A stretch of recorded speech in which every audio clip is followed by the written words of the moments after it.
또 이 냄새구나. 옷에 가난이 배겠어? 얘야, 우리 집안에 내가 뭘 해준 게 있다고 이렇게 버티고 있는 거냐? 체면도 없구나. 정말 오늘부로 나가거라. 이 집에서 당장 나가. 말이라는 게 칼이 아니어도 사람의 살을 베는구나. 알겠습니다. 짐 정리해서 나가겠습니다. 변화라는 건 항상 이런 어려움을 동반하는 거겠죠? 하지만 저는 끝까지 해볼 거예요. 사연 시작합니다. 세월 담은 사연을 찾아주신 고마운 분들께 기쁨과 행복이 가득하시길 바랍니다. 새벽 5시 반, 도심 외곽 골목에 자리 잡은 낡은 세탁소에서 하루가 시작됩니다. 벽돌 사이로 스며든 습기와 세제 냄새가 뒤섞인 공간에서 박지연이 어제 맡긴 셔츠들을 하나씩 꺼내 펼쳐놓고 있어요. 라디오에서는 이른 아침 교통정보와 함께 7, 80년대 가요가 희미하게 흘러나오고 있습니다.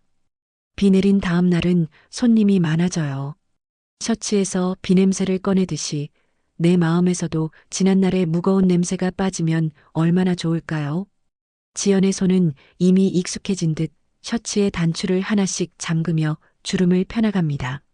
42살의 나이지만 여전히 가녀린 손가락 사이로 스팀 다리미에서 나오는 하얀 김이 형광등 불빛과 만나 몽환적인 분위기를 연출하죠. 벽 한쪽에는 낡은 계산기와 함께 IMF 시절부터 쌓인 대출 상환 영수증들이 핀으로 꽂혀 있습니다. 노란 종이가 된 영수증들 사이로 아이들이 그린 가족 그림이 색발에 붙어 있어요. 엄마와 아빠 그리고 두 아이가 손을 잡고 웃고 있는 그림이죠. 지연은 셔츠 한 장을 들어 올려 빛에 비춰봅니다. 작은 얼룩이 하나 남아있네요. 다시 세제를 묻혀 조심스럽게 문지릅니다. 이 작은 얼룩 하나가 완전히 사라질 때까지 포기하지 않는 것이 지연의 철칙이에요. 구독과 좋아요는 무료입니다. 부탁드립니다. 손님들은 저한테 옷을 맡기면서 말씀하세요. 다른 세탁소에서는 빠지지 않던 얼룩도 여기서는 깨끗해진다고요. 그런 말을 들을 때마다 뿌듯하면서도 한편으로는 슬퍼져요. 얼룩은 빼낼 수 있는데 마음속 상처는 왜 이렇게 오래 남는 걸까요? 세탁기가 돌아가는 규칙적인 소리가 지연의 독백과 어우러집니다. 이 소리는 지연에게 일종의 자장가 같은 것이에요. 힘들고 지칠 때마다 이 소리를 들으며 마음을 다잡곤 했거든요. 문 밖에서 발자국 소리가 들려옵니다. 지연은 시계를 봅니다. 아직 아침 6시도 되지 않았는데요. 이 시간에 올 사람은 가족밖에 없어요. 문이 벌컥 열리면서 시어머니가 들어섭니다. 65의 나이답게 허리는 조금 굽었지만 목소리만큼은 여전히 날카로워요. 지연을 바라보는 눈빛에서는 차가운 기운이 느껴집니다. 또 이 냄새구나. 옷에 가난이 배겠어. 얘야, 우리 집안에 내가 뭘 해준 게 있다고 이렇게 버티고 있는 거냐? 지연은 다리미질을 멈추지 않은 채 고개만 살짝 돌립니다. 이미 수없이 들어온 말이라 그런지 표정에는 큰 변화가 없어요. 오히려 담담하기까지 합니다. 어머니, 안녕하세요. 일찍 일어나셨네요. 일찍 일어날 수밖에 없지. 내 때문에 잠이 오겠냐? 우리 민수 인생이 걱정돼서 말이야. 시어머니의 목소리는 점점 높아집니다. 지연은 여전히 조용히 다리미질을 계속하고 있어요. 셔츠의 깃부분을 정성스럽게 다리면서 말입니다. 그만하세요, 엄마.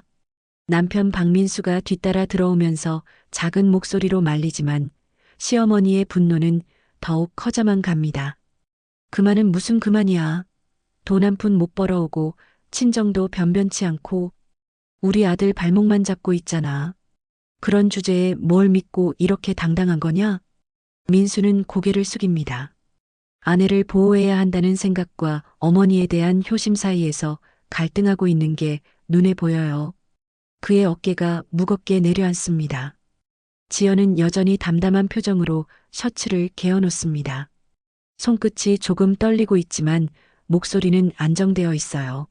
어머니, 오늘 장 보면서 미역 사왔으니까 저녁에는 미역국을 끓여드릴게요. 아버님께서 미역국을 좋아하신다고 하셨잖아요. 체면도 없구나, 정말. 아직도 모르겠냐? 오늘부로 나가거라. 이 집에서 당장 나가. 시어머니의 마지막 말이 세탁소 안에 메아리처럼 울려 퍼집니다.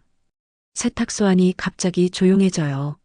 세탁기 알람음만이 규칙적으로 울려 퍼지죠. 지연의 손이 잠시 멈춥니다. 말이라는 게 칼이 아니어도 사람의 살을 베는구나. 지연의 속마음이 독백으로 흘러나옵니다. 그동안 참아왔던 모든 순간들이 한꺼번에 떠오르는 것 같아요. 결혼 초기의 단꿈들, 첫째 아이를 낳고 기뻐하던 날들, 둘째가 태어났을 때의 행복함, 그리고 점점 차가워지는 시선들까지. 시아버지가 방에서 나와 상황을 파악하고는 한숨을 깊게 쉽니다. 70평생 살아오면서 이런 식의 해결책이 최선이 아니라는 걸 알고 있지만 자식 사랑하는 마음 앞에서는 어쩔 수 없나 봅니다. 지연아, 미안하다. 하지만 우리도 참 힘들어. 민수도 직장에서 스트레스 받고 있고 아이들 학비도 만만치 않고. 시아버지의 목소리에는 진심 어린 미안함이 담겨 있어요. 지연은 그것을 알고 있습니다. 이 집에서 유일하게 자신을 따뜻하게 대해준 사람이 시아버지였거든요. 지연은 고개를 끄덕입니다. 원망하지 않는다는 듯이요. 어쩌면 이 순간을 이미 예상하고 있었을지도 모르겠어요. 알겠습니다. 짐 정리해서 나가겠습니다. 그 말을 끝으로 지연은 다리미를 정리하기 시작합니다. 20년 가까이 써온 다리미의 손잡이는 손에 딱 맞게 달아 있어요. 마치 지연의 삶처럼 말이죠. 시어머니와 시아버지, 그리고 남편이 하나둘 세탁소를 나갑니다. 지연은 혼자 남겨진 공간에서 마지막으로 둘러봅니다. 벽에 걸린 아이들 그림, 구석에 쌓인 세제통들, 오래된 세탁기와 다리미대까지. 이곳에서 보낸 시간들이 모두 무의미했던 건 아니에요. 적어도 저는 여기서 인내를 배웠고 사람을 사랑하는 법도 배웠으니까요. 라디오에서는 여전히 옛날 노래가 흘러나오고 있습니다. 누군가의 사랑 이야기, 이별 이야기가 세탁소의 마지막 아침을 배경음악처럼 채우고 있어요. 지연은 창밖을 바라봅니다. 골목 너머로 보이는 고층 빌딩들이 아침 햇살에 반짝이고 있죠. 지연은 마지막으로 손님이 맡긴 옷들을 정리합니다. 내일 찾으러 올 손님들을 위해서요. 설령 자신이 이곳에 없더라도 말입니다. 지연이 시댁을 나온 지 사흘이 지났습니다. 역 근처 쪽방촌에서 겨우 구한 작은 방에서 첫밤을 보내고 있어요. 방 크기는 고작 3평 남짓, 창문도 제대로 된 유리창이 아니라 비닐로 막아놓은 상태입니다. 누전 때문인지 전구가 자꾸 깜빡거리고 벽지는 여기저기 뜯어져 있어요. 그래도 제 공간이니까 마음만큼은 편해요. 지연은 가져온 짐을 정리하면서 혼잣말을 합니다. 사실 가져올 수 있는 짐도 별로 없었어요. 옷가지 몇 벌과 아이들 사진, 그리고 몇 개의 낡은 상자가 전부였죠.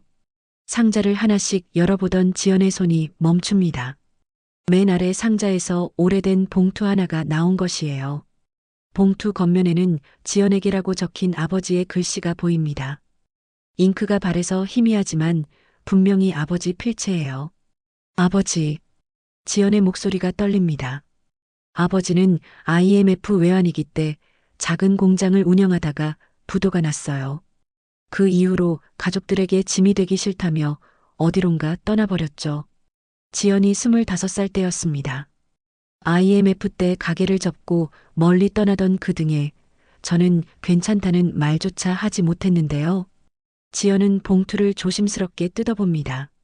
안에서 나온 것은 오래된 주권 몇 장과 공증서, 그리고 변호사 명함이었어요.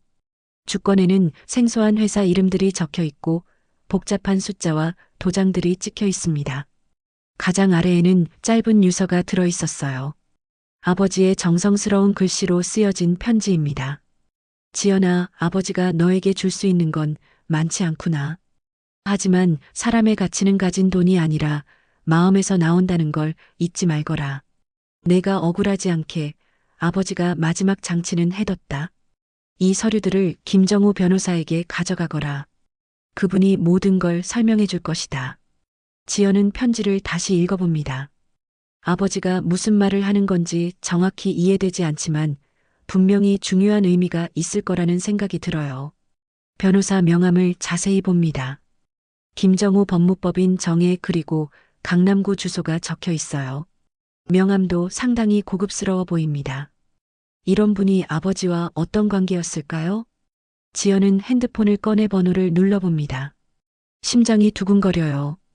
과연 이 번호가 아직 살아있을까요? 그리고 이 변호사라는 분이 아버지를 기억이나 할까요? 여보세요. 김정우 변호사님 사무실인가요? 네, 맞습니다.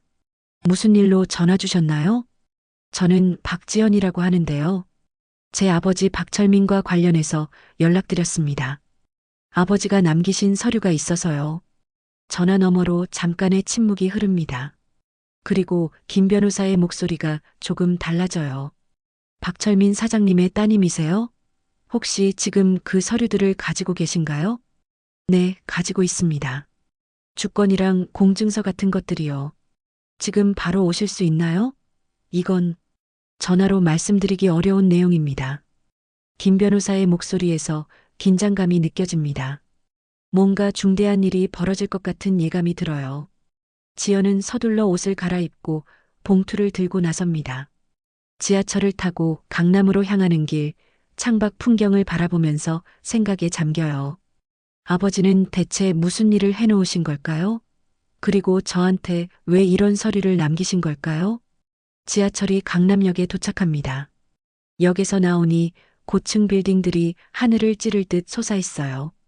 평소 올 일이 없던 곳이라 모든 게 낯설고 웅장해 보입니다. 법무법인 정의는 42층 빌딩의 35층에 위치해 있었어요.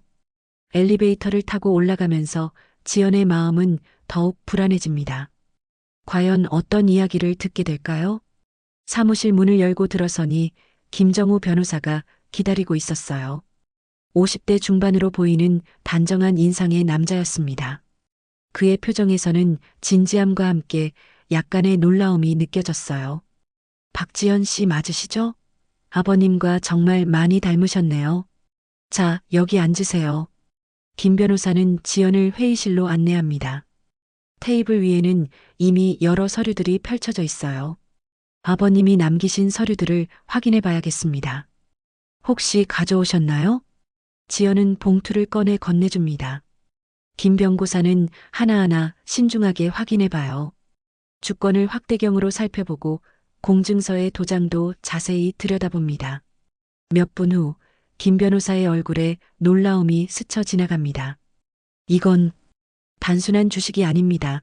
박지연 씨. 무슨 말씀이세요? 이것들은 지분 결집 장치가 들어간 우선 전환주입니다. 상속 구조상 지금 상황에서는 상당히 중요한 의미를 가질 수 있어요. 김 변호사는 컴퓨터를 켜서 여러 자료들을 검색해 봅니다. 화면에는 복잡한 기업 구조도와 주식 현황이 나타나요. 혹시 태양금융그룹이라고 들어보셨나요? 지연은 고개를 저어요.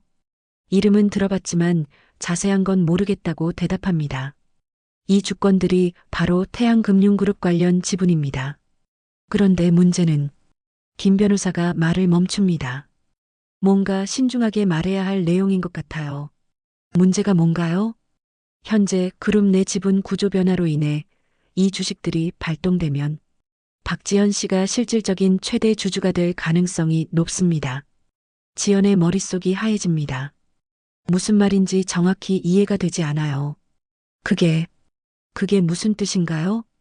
간단히 말씀드리면 박지연 씨가 태양금융그룹의 실질적인 주인이 될 수 있다는 뜻입니다. 김 변호사의 말에 지연은 의자에 주저앉습니다. 몇 시간 전까지만 해도 쪽방에서 앞날을 걱정하고 있었는데 갑자기 금융그룹의 주인이 될 수 있다니요. 김정우 변호사와의 만남이 끝난 후 지연은 며칠 동안 혼란스러운 시간을 보냈습니다. 쪽방에서 아버지가 남긴 서류들을 계속 들여다보면서도 현실감이 들지 않았어요. 과연 자신이 정말 금융그룹과 연관이 있는 건지 확신이 서지 않았거든요. 하지만 김 변호사로부터 온 전화 한 통이 모든 걸 바꿔놓았습니다. 박지연 씨, 법무팀에서 최종 검토가 끝났습니다. 내일 오전 태양금융그룹 본사로 오셔야겠어요. 이사진들과 만나실 일이 생겼습니다. 이건 정말 중대한 사안입니다. 전화를 끊고 나서 지연은 거울 앞에 섰습니다. 낡은 옷차림의 자신이 과연 그런 큰 회사에 어울릴까 싶었어요. 손톱 사이에는 아직도 세제 냄새가 배어 있었거든요. 세탁기 소음 대신 정장 입은 사람들의 발걸음 소리, 다림질 냄새 대신 커피 향. 새로운 세계의 규칙들이 차갑고 정확하게 느껴져요. 다음 날 아침 태양금융그룹 본사는 63층짜리 거대한 빌딩이었습니다. 로비에 들어서자 대리석 바닥과 화려한 샹들리에가 지연을 압도했어요. 박지연 씨시죠? 37층 회의실로 안내해드리겠습니다. 37층 회의실에 도착하니 김정우 변호사와 함께 몇 명의 중년 남성들이 기다리고 있었습니다.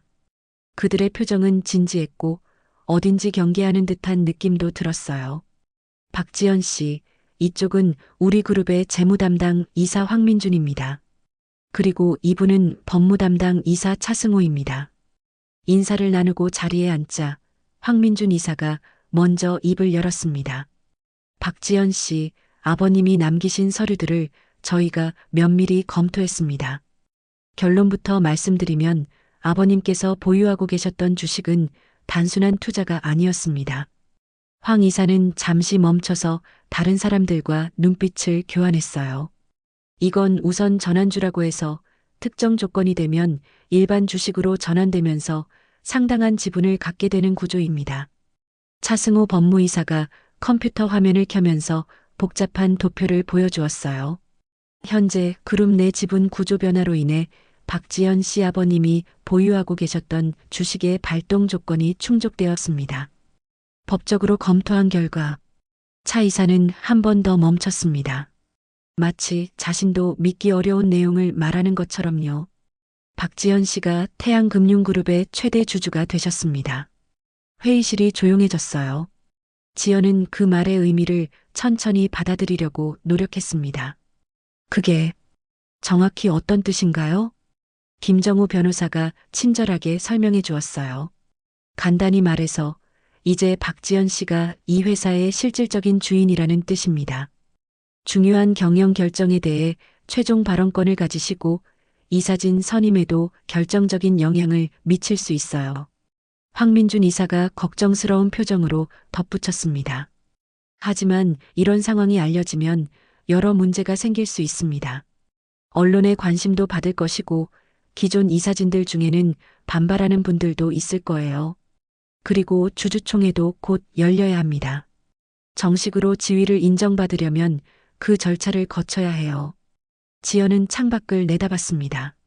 37층 높이에서 내려다보는 한강이 유유히 흐르고 있었어요. 불과 며칠 전까지만 해도 쪽방에서 앞날을 걱정하고 있었는데 이제는 거대한 금융그룹의 운명을 좌우할 수 있는 위치에 서게 된 거죠. 지연은 마음속으로 아버지를 떠올렸습니다. IMF 때 모든 걸 잃고 떠나면서도 딸을 위해 이런 장치를 만들어둔 아버지의 마음이 느껴졌어요. 도망치지 않겠습니다. 지연이 조용하지만 단호하게 말했습니다. 회의실에 있던 모든 사람들이 지연을 바라봤어요. 제가 이 자리까지 오게 된 건 우연이 아닐 거예요. 아버지께서 무슨 생각으로 이런 장치를 만들어 두셨는지는 모르겠지만 분명히 의미가 있을 거라고 생각해요. 황민준 이사가 감탄하는 표정을 지었어요. 하지만 정말 쉽지 않을 겁니다. 경영이라는 건 감정으로 하는 게 아니거든요. 그래도 제 자리를 찾고 싶어요. 아버지가 저에게 남겨주신 이 기회를 헛되이 하고 싶지 않습니다. 지연의 목소리에는 확고한 의지가 담겨 있었어요. 세탁소에서 매일 얼룩을 빼내던 그 끈기와 인내가 이제는 다른 곳에 쓰일 차례인 것 같았습니다. 회의가 끝나고 엘리베이터를 타고 내려오면서 지연은 자신의 변화를 느꼈어요. 몇 시간 전에 자신과는 뭔가 달라진 것 같았거든요. 어깨가 조금 더 펴진 것 같고 걸음걸이도 더 당당해진 느낌이었어요. 로비를 나서면서 지연은 하늘을 올려다봤습니다. 구름 사이로 햇살이 비치고 있었어요. 이제 정말로 새로운 인생이 시작되는군요. 하지만 이런 상황이 알려지면 큰 파장이 있을 겁니다. 준비를 단단히 하셔야 해요. 태양금융그룹 본사에서의 회의가 끝난 지 사흘이 지났습니다. 지연은 여전히 쪽방에 머물면서 상황을 정리하려 노력하고 있었어요. 하지만 세상은 그리 오래 기다려주지 않았습니다. 첫 번째 파장은 예상보다 빨리 찾아왔어요. 지연이 살고 있는 동네 커뮤니티 게시판에 이상한 글이 올라온 것입니다. 요즘 우리 동네에 이상한 소문이 돌고 있네요. 시댁에서 쫓겨난 어떤 며느리가 갑자기 재벌 상속녀라고 나타났다는데 이거 진짜 맞는 이야기인가요? 아무래도 가짜 같은데.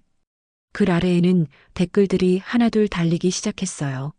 저도 그 이야기 들었어요. 근데 말이 안 되지 않나요?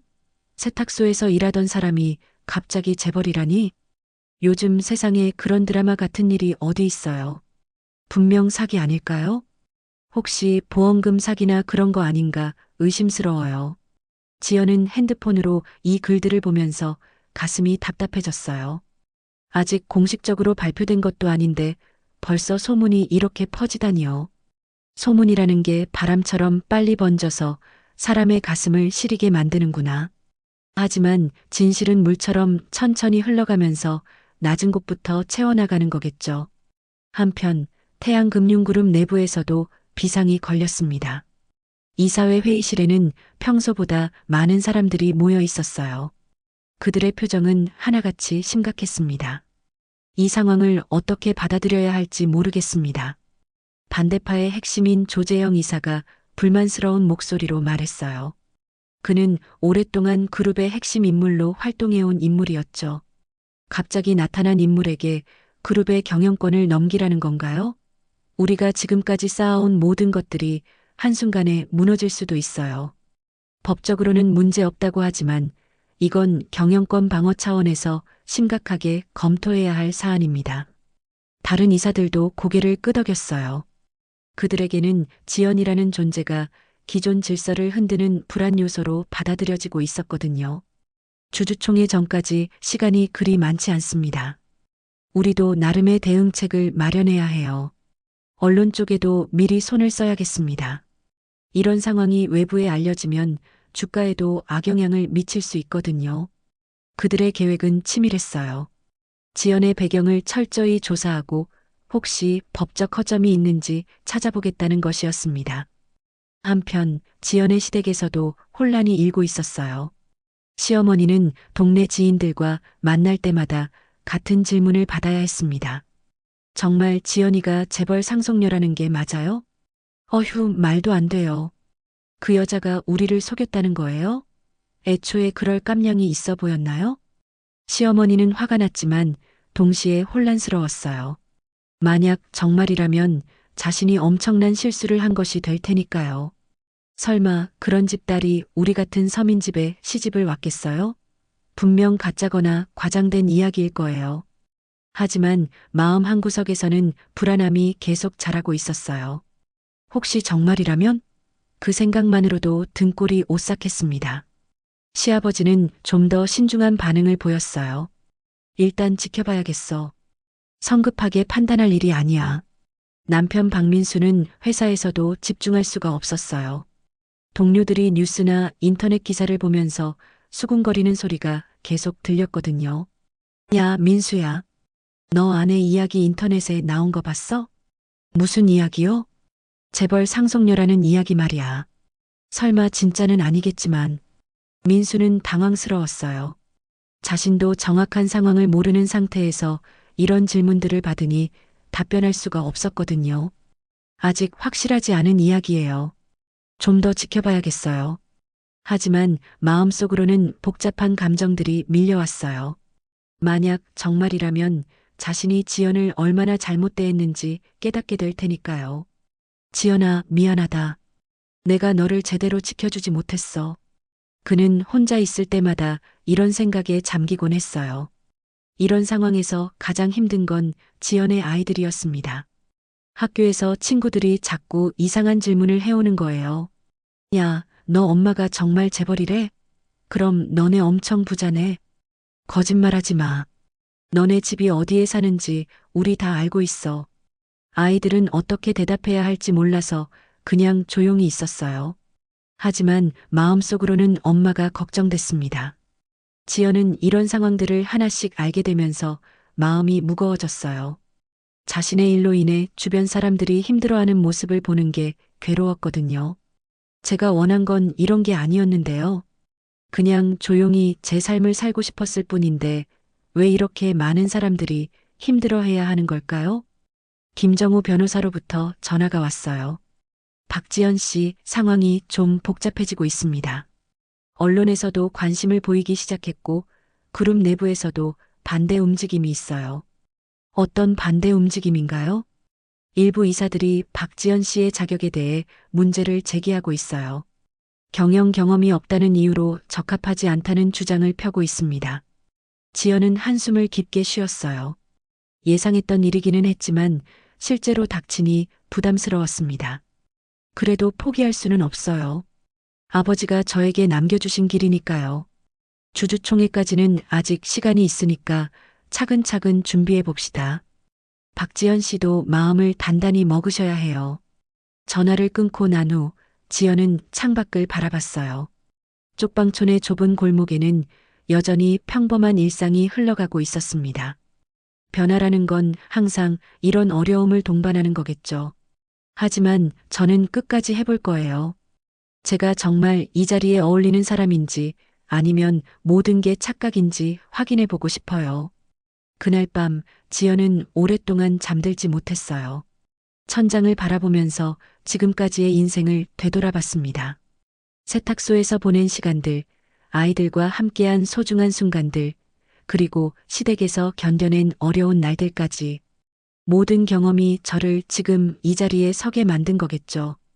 이제는 그 경험들을 바탕으로 새로운 길을 걸어가야 해요. 이제는 다른 곳에 쓰일 차례인 것 같았습니다. 주주총회를 일주일 앞둔 어느 저녁, 지연의 세상이 완전히 뒤바뀌었습니다.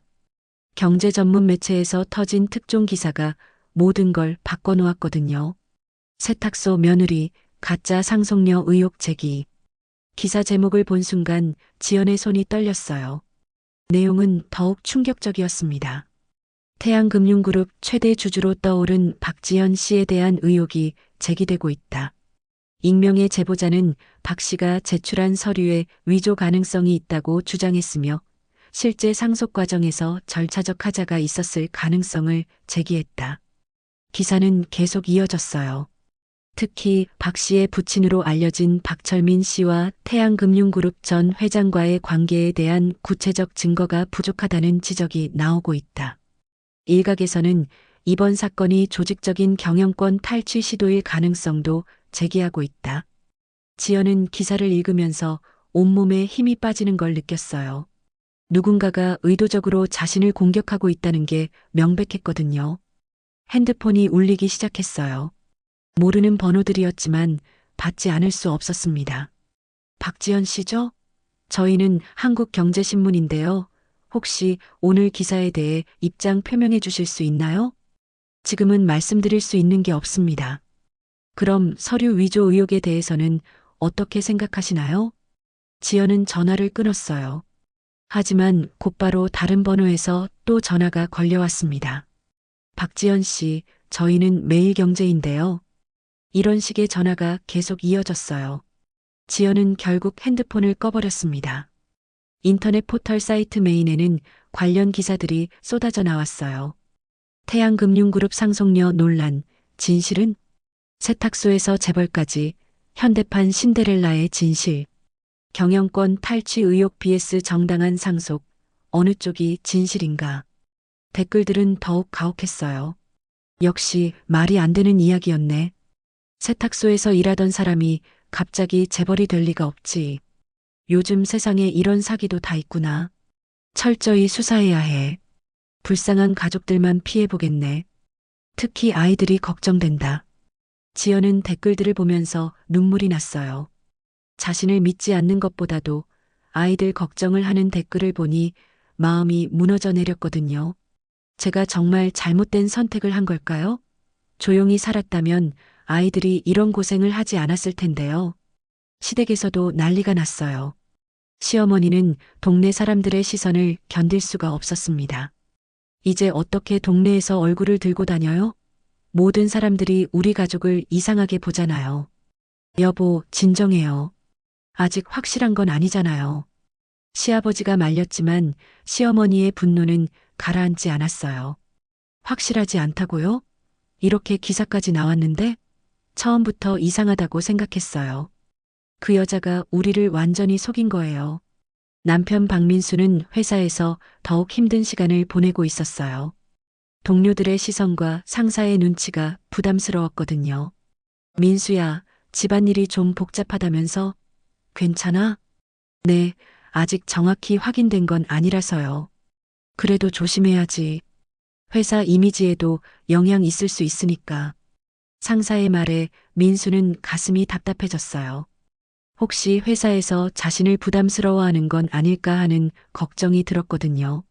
가장 힘든 건 아이들이었어요. 학교에서 친구들과 선생님들의 시선이 예전과 달라졌어요. 엄마가 텔레비전에 나왔다며? 근데 나쁜 사람이라고 하던데? 아니야, 우리 엄마는 나쁜 사람이 아니야. 큰아이가 눈물을 글썽이며 대답했지만 마음속으로는 확신이 서지 않았어요. 엄마가 정말 잘못한 게 있는 건 아닐까 하는 생각이 들었거든요. 이런 상황에서 지연에게 결정적인 타격이 가해졌어요. 태양금융그룹 이사회에서 긴급 성명을 발표한 것입니다. 현재 제기되고 있는 경영권 관련 논란에 대해 이사회는 철저한 진상조사를 실시할 것을 결정했습니다. 조사가 완료될 때까지 관련 절차는 일시 중단됩니다. 김정우 변호사로부터 급한 전화가 걸려왔어요.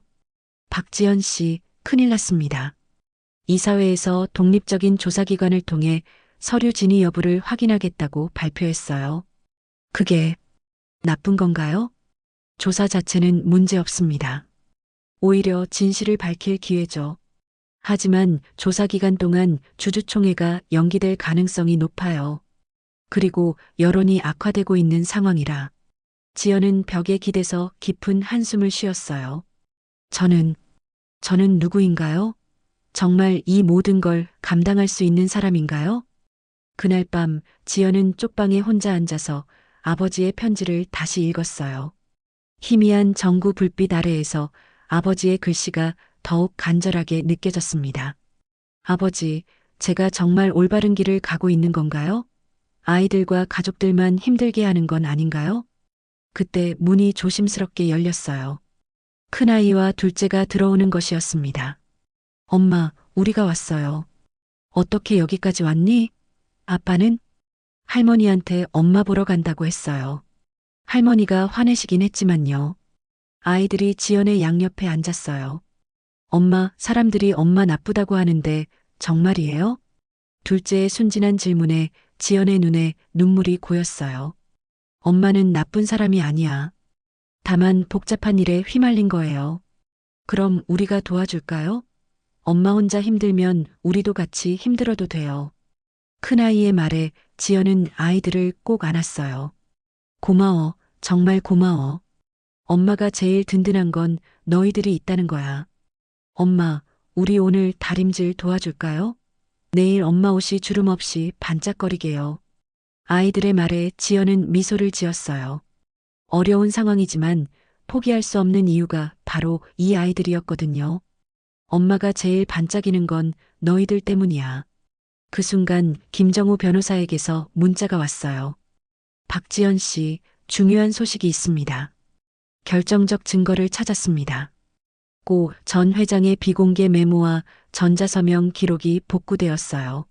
아버님 유서와 완전히 일치합니다. 지연은 문자를 보면서 가슴이 두근거렸어요. 드디어 진실을 증명할 기회가 온 것 같았습니다. 그럼 내일 모든 걸 끝내봅시다. 지연의 눈빛이 다시 선명해졌어요. 아이들과 함께 있으니 용기가 생겼거든요. 새벽 5시, 지연은 잠들지 못하고 창가에 앉아 있었어요.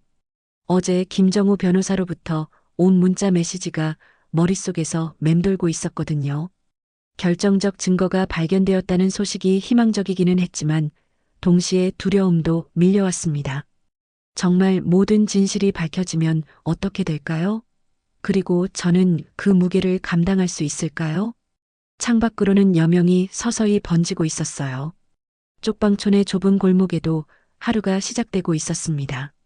지연은 아버지가 남긴 편지를 다시 꺼내 읽어봤어요. 오전 9시에 김정우 변호사 사무실에서 만나기로 되어 있었습니다. 그 전에 혼자만의 시간이 필요했어요. 지연은 가방에서 아버지의 낡은 메모장을 꺼냈습니다. 어젯밤 아이들과 함께 정리하다가 발견한 것이었죠. 메모장을 펼쳐보니 아버지의 정성스러운 글씨가 빼곡히 적혀 있었어요. 지연에게 마이너스 아버지가 마지막으로 남기는 말. 지연은 천천히 읽기 시작했습니다. 딸아, 아버지가 이 글을 쓰는 지금, 너는 25살이구나. IMF로 모든 것을 잃고 떠나야 하는 아버지의 마음을 너는 이해하지 못할 것이다. 하지만 언젠가는 알게 될 날이 올 거야. 가난해서 무시받는 날들이 있을 거야. 그럴 때마다 마음의 옷깃을 세워라. 가진 자의 진짜 예의는 약한 자를 대하는 태도에서 증명되는 법이다. 지연의 눈에서 눈물이 흘러내렸어요. 아버지는 이미 자신이 겪게 될 고난을 예견하고 있었던 것 같았거든요. 너에게 물려줄 재산은 없지만 사람의 품격만큼은 지켜주고 싶었다. 그래서 아버지가 마지막으로 할 수 있는 일을 해뒀다. 언젠가 내가 억울한 일을 당할 때 이 장치가 도움이 되기를 바란다. 하지만 기억해라. 복수로는 상처가 낫지 않는다. 내가 지키려는 건 체면이 아니라 사람으로서의 품격이어야 한다. 지연은 메모를 읽으면서 아버지의 마음을 이해할 수 있었어요. 떠나면서도 딸을 걱정하는 아버지의 사랑이 고스란히 전해졌거든요. 복수로는 상처가 낫지 않는다. 지연은 이 말을 되새기면서 자신의 마음을 돌아봤어요. 지금까지 자신이 원한 것은 정말 무엇이었을까요? 시댁에서 받은 상처에 대한 복수였을까요? 아니면 정말로 자신의 존재를 증명하고 싶었던 것일까요? 거울 앞에 서서 자신을 바라봤어요. 며칠 전 아이들이 정성스럽게 다림질해준 검은색 재킷이 걸려 있었습니다. 지연은 그 재킷을 꺼내 입어봤어요. 오늘 저는 저 자신을 버리지 않겠어요. 어깨선이 곧게 펴졌어요. 세탁소에서 매일 다림질을 하면서 자연스럽게 몸에 밴 자세였지만 오늘은 뭔가 달라 보였습니다. 김정우 변호사 사무실에 도착했을 때 이미 여러 사람들이 기다리고 있었어요. 황민준 재무이사와 차승호 법무이사, 그리고 독립조사기관의 전문가들이었습니다. 박지연 씨, 오늘 중요한 발견이 있었습니다. 차승호 이사가 컴퓨터 화면을 켜면서 설명을 시작했어요. 태양금융그룹 전 회장의 개인 서버에서 삭제된 파일들을 복구했습니다. 그 중에 박철민 씨와 관련된 비공개 메모가 발견되었어요. 화면에는 복구된 전자문서가 나타났어요. 전 회장의 개인 기록이었습니다. 박철민은 나의 오랜 친구이자 동업자였다. IMF 위기 당시 그가 모든 것을 잃게 되었지만 그의 딸만큼은 보호하고 싶었다.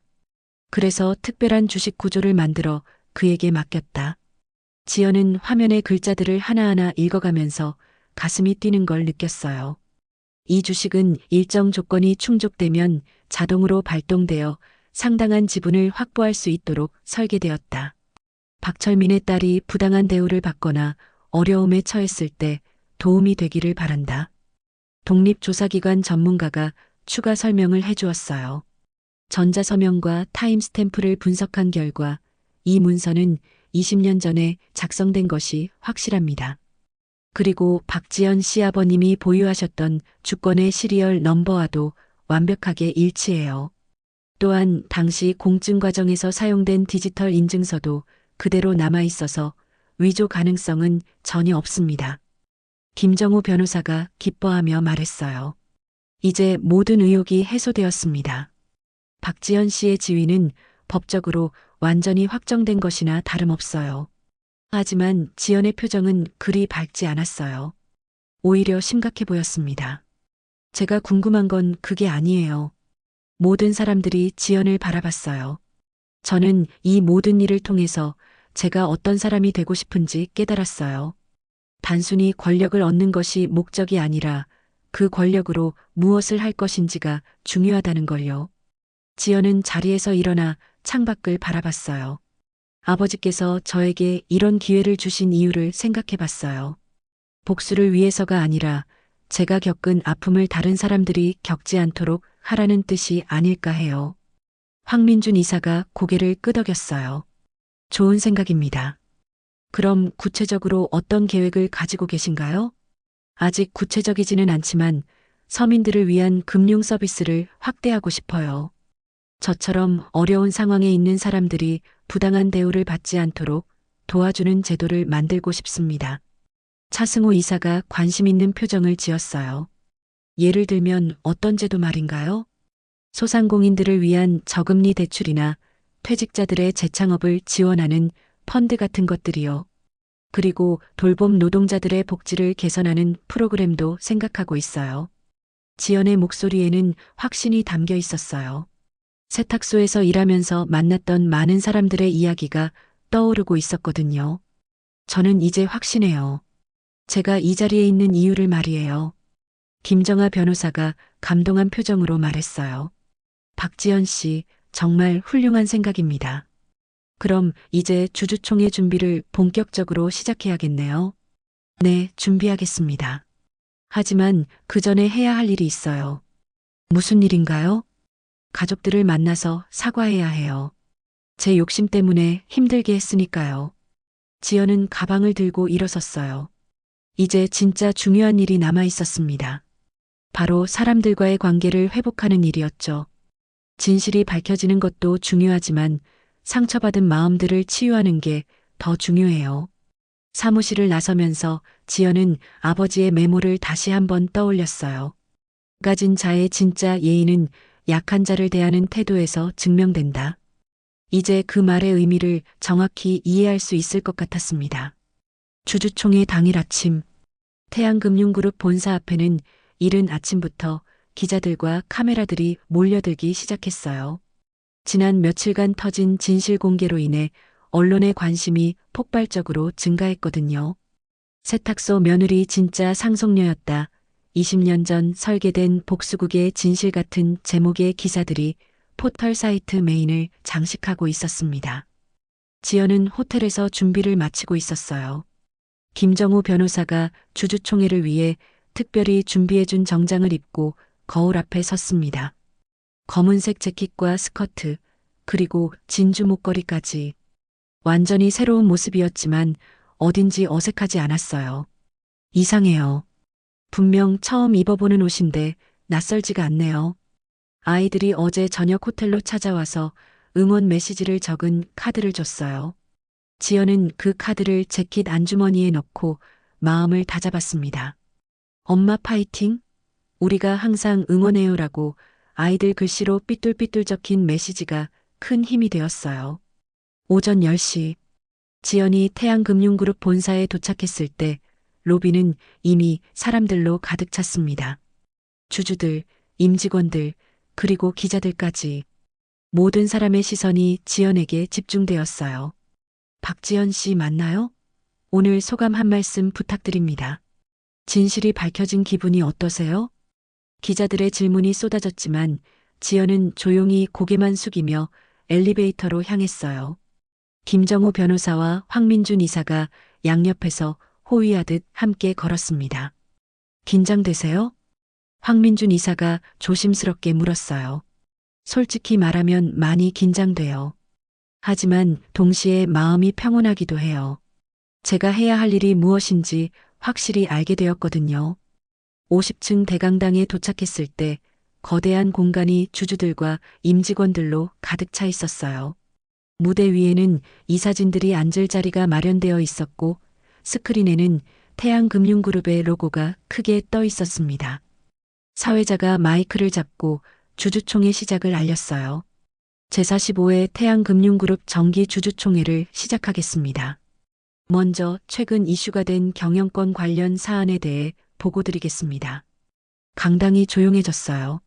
모든 사람들이 지연의 등장을 기다리고 있었거든요. 박지연 씨, 입장해 주시기 바랍니다. 지연이 무대로 올라가는 순간 강당 안이 술렁거렸어요. 어떤 사람들은 박수를 치고 어떤 사람들은 의구심 어린 눈빛으로 바라봤습니다. 마이크 앞에 선 지연은 잠시 강당을 둘러봤어요.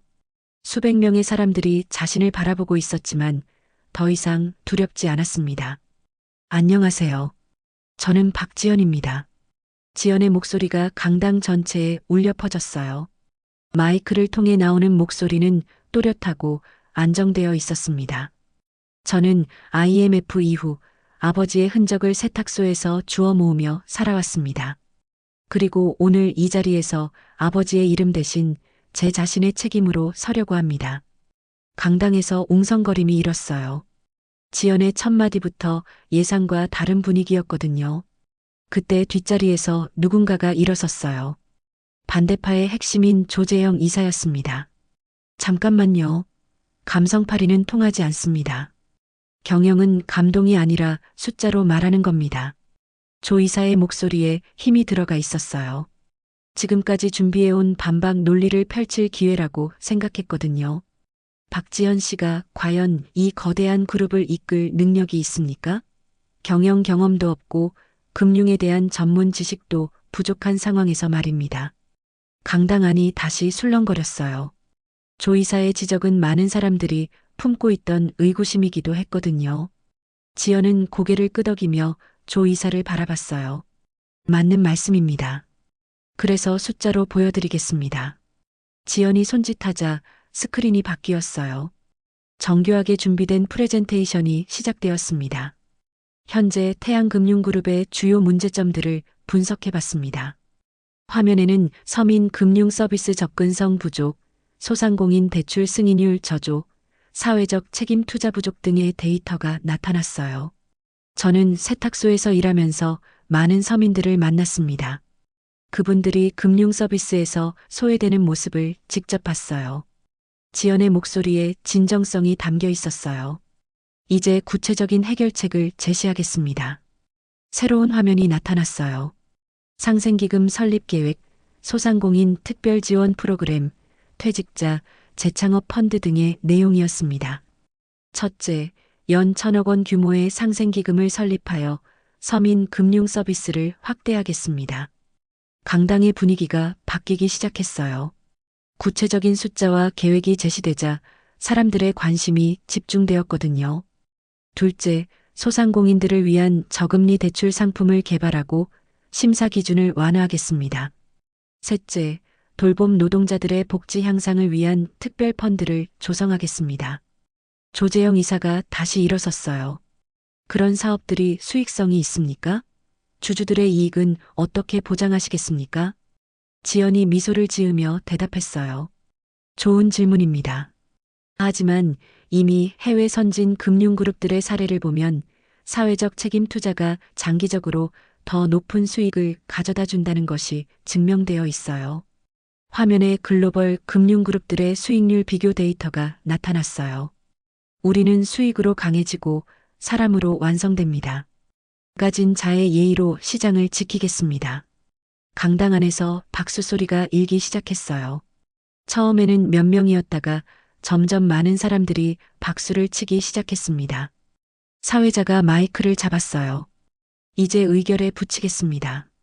박지연 씨를 비상경영위원장으로 선임하는 안건에 대해 전자투표를 실시하겠습니다. 강당의 모든 사람들이 자신의 단말기로 투표를 시작했어요.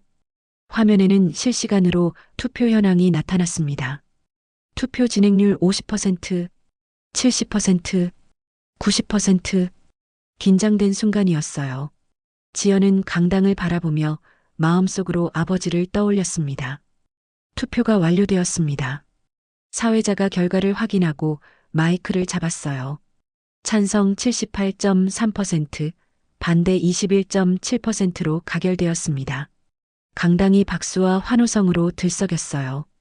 플래시가 터지고 기자들이 바쁘게 기사를 작성하기 시작했습니다. 그때 강당 뒤쪽에서 익숙한 모습들이 보였어요. 시어머니와 남편 그리고 시아버지가 조심스럽게 서 있었습니다. 시어머니의 손이 미세하게 떨리고 있었어요. 지연은 마이크를 잡고 그들을 바라봤어요. 오늘 이 자리에 와주신 모든 분들께 감사드립니다. 특히 제 가족들에게도 고마움을 전하고 싶어요. 시어머니가 고개를 숙였어요. 지금까지의 일들이 부끄럽게 느껴졌거든요. 앞으로 보여드리겠습니다. 진정한 리더십이 무엇인지, 그리고 가진 것으로 평가받는 것이 아니라 베푸는 것으로 기억되는 사람이 되겠습니다. 강당의 박수가 더욱 커졌어요. 지연의 주주총회는 단순한 의결 과정이 아니라 새로운 시작을 알리는 의식이 되었습니다. 변화된 세계 새로운 시작. 주주총회가 끝난 지 한 달이 지났습니다. 태양금융그룹 본사 50층 회장실에서 지연은 저녁 노을이 한강을 물들이는 모습을 바라보고 있었어요. 책상 위에는 상생기금 1차 지원 대상자 명단이 놓여 있었습니다. 정말 많은 일들이 변했네요. 문이 노크되고 황민준 이사가 들어왔어요. 회장님, 오늘 기자회견 준비가 완료되었습니다. 1층 대강당에는 이미 많은 기자들이 모여 있었어요. 한 달 전과는 완전히 다른 분위기였습니다. 회의적이었던 시선들이 이제는 기대감으로 바뀌어 있었거든요. 지난 한 달간 총 500억 원의 상생기금을 집행했습니다. 소상공인 500분께 저금리 대출을 지원했고 95%의 사업자분들이 매출 증가를 경험하셨습니다. 기자들이 열심히 메모를 적기 시작했어요. 퇴직자 재창업 지원을 통해 200분이 새로운 사업을 시작하셨고 돌봄 노동자 복지 개선 프로그램도 성공적으로 운영되고 있습니다. 한 기자가 손을 들었어요. 회장님, 이런 사업들이 그룹 수익성에는 어떤 영향을 미치고 있나요? 단기적으로는 수익률이 낮아 보일 수 있지만 장기적으로는 완전히 다른 결과를 보여주고 있어요. 고객 만족도가 20% 상승했고 주가도 12% 올랐습니다. 지연이 마이크에 대고 마지막 말을 전했어요. 우리는 수익으로 강해지고 사람으로 완성됩니다. 가진 자의 예의로 시장을 지키겠습니다. 기자회견이 끝난 후 지연은 특별한 곳으로 향했어요. 바로 예전 세탁소였습니다. 골목에 들어서니 익숙한 세제 냄새와 세탁기 소리가 들려왔어요. 문을 열고 들어가니 시아버지가 계셨습니다. 아버지, 안녕하세요. 이렇게 바쁠 텐데 여기까지. 정말 고맙다. 지연은 벽에 걸린 아이들 그림을 바라봤어요. 여전히 그 자리에 있었습니다. 그때 문이 열리면서 시어머니가 들어왔어요. 손에는 미역 한 봉지를 들고 있었습니다. 지연아. 시어머니의 목소리가 떨렸어요. 생일. 미역국은 내가 제일 잘 끓여.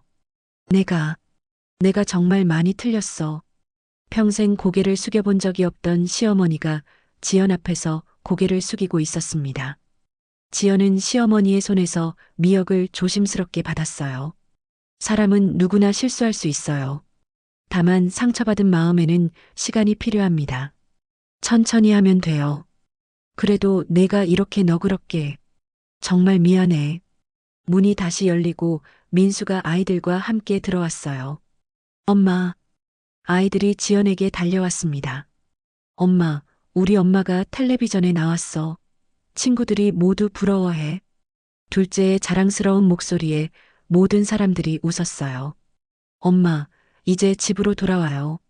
모두 엄마를 기다리고 있어요. 큰아이의 말에 지연은 잠시 생각했어요.